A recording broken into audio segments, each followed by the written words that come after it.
The line through the point h, 3 and 4, 1 intersect the line 7x - 9y - 9 = 0 at the right angle, ठीक है, find the value of h, ठीक है।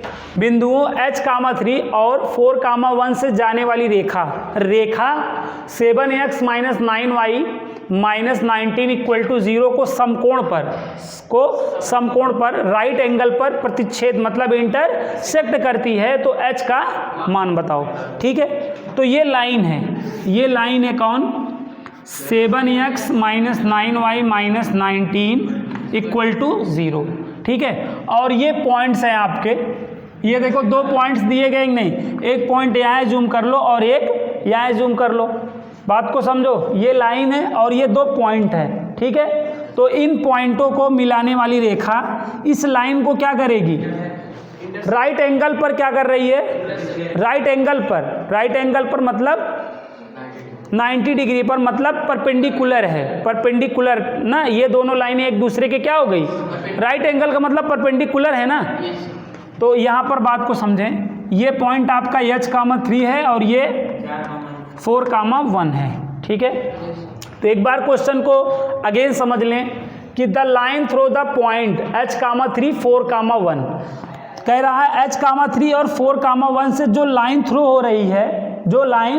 हो रही है, वो इस लाइन पे क्या कर रही है, राइट एंगल बना रही है। इस लाइन के साथ इन दोनों पॉइंटों से जो लाइन थ्रो हो रही है, इस लाइन के साथ क्या है, राइट एंगल पर इंटरसेक्ट कर रही है, 90 पे इंटरसेक्ट कर रही है। तो कह रहा है h की वैल्यू बताओ, ठीक है। इन दोनों बिंदुओं को मिलाने वाली रेखा इस रेखा पर समकोण पर प्रतिच्छेद करती है, तो क्या करो, h का मान बताओ। अब यहाँ पे बात को समझो, तो अगर ये दोनों लाइनें क्या हैं, परपेंडिकुलर, तो प्रोडक्ट ऑफ स्लोप क्या हो जाएगा, तो इनकी प्रवणताओं का गुणनफल क्या हो जाएगा, इसकी स्लोप निकाल लो और इसकी स्लोप निकाल लो, ठीक है। ये L1 है और ये L2 है। L2 की स्लोप कैसे निकलेगी बताओ, राइज अपॉन रन वाले से। L2 पे देखो दो पॉइंट नहीं है, दो पॉइंट हो तो राइज अपॉन रन वाला कॉन्सेप्ट लगाते हैं ना। तो L2 की स्लोप निकालो, स्लोप ऑफ L2, तो M1 बराबर राइज अपॉन रन लगाओ ना, y2 - y1 upon x2 - x1 concept लगाओ।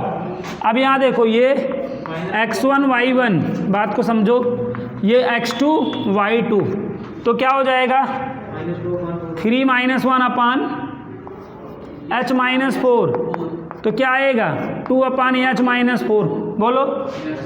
और ये जो लाइन है, स्लोप ऑफ L1, लाइन की स्लोप निकालना बताया हूँ, x का कोएफिशिएंट अपॉन माइनस x का कोएफिशिएंट, तो -7 अपॉन -9, माइनस प्लस।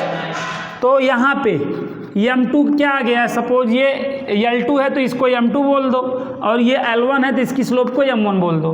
तो M1 की वैल्यू क्या है बच्चों, 7/9 ना। लेकिन यहाँ पे क्या है, L1 परपेंडिकुलर L2 है कि नहीं बताओ, L1 परपेंडिकुलर क्या है, L2 है, इसलिए M1 M2 बराबर क्या आएगा, -1 होगा कि नहीं बताओ, सॉल्व करो। तो M1 की वैल्यू क्या आई है 7/9 और M2 की 2/h-4 और इक्वल टू -1, बोलो ये आपका 14 हो जाएगा, और ये 9h माइनस क्या हो जाएगा 36 इक्वल टू -1, बोलो। अब ऐसे क्रॉस मल्टीप्लाई कर दो, 14 इक्वल टू -1 ब्रैकेट में 9h माइनस 36 मल्टीप्लाई करो तो -9h माइनस प्लस 36, बोलो 9h इधर आ जाओ, 14 उधर तुम चले जाओ। तो यहाँ पे क्या आ गया 9h बराबर 22, तो h का मान 22 बटे कितना 9, ठीक है। तो क्वेश्चन समझ में आ गया कि नहीं बताओ। तो इस प्लेलिस्ट में इतना ही, मिलते हैं नेक्स्ट प्लेलिस्ट में, तब तक के लिए बाय बच्चों।